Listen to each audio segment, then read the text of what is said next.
We use a lot of euphemisms when we talk about death, you know? People say things like, you know, I lost my father. Ah, he'll turn up. You gotta stay optimistic with people like that. Give them reason to hope. Have you checked the dumpster out back? He used to like to take a nap in there. Keep it upbeat. Now, there's something else that is said after a death,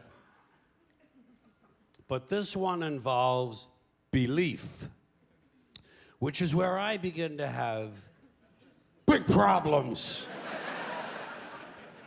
This one happens after the funeral, after the burial, back at the house. Back at the house, where the family and friends and the loved ones of the deceased are having some food and drink, and they're enjoying some warm reminiscences of the person who passed away. Sooner or later, someone is bound to say the following, especially after a few drinks. You know, I think he's up there now, smiling down at us. And I think he's pleased.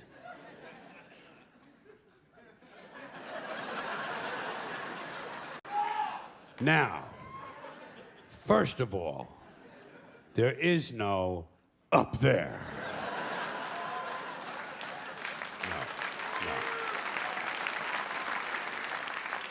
For people to be smiling down from.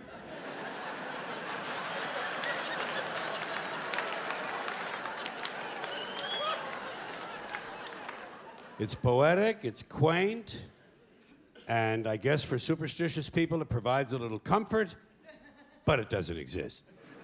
But if it did, and if someone did somehow survive death in a non-physical form, I personally think he'd be far too busy with other celestial activities than to be standing around paradise, smiling down.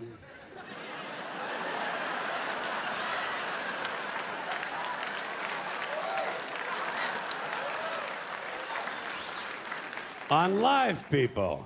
What kind of a fucking eternity is that? And why is it no one ever says, I think he's down there now, smiling up at us? Apparently, it never occurs to people that their loved ones might be in hell. Your parents could be in hell right now. Your parents in hell, your father for sure. Oh, shit, hell is full of dads. Full of dads. Even the ones who took you to the ball game. Just for beating the shit out of you once too often. And fucking the neighbor lady. And fucking the neighbor dog. And who knows, maybe even fucking the UPS man. We'll never know what mischief Dad was up to. Parents in hell. Kind of gives you a nice feeling, doesn't it? It does me. Grandparents in hell. Picture that. Picture your grandmother in hell, baking pies without an oven. And if someone were in hell, I doubt very seriously he'd be smiling. I think he's down there now, screaming up at us. And I think he's in severe pain.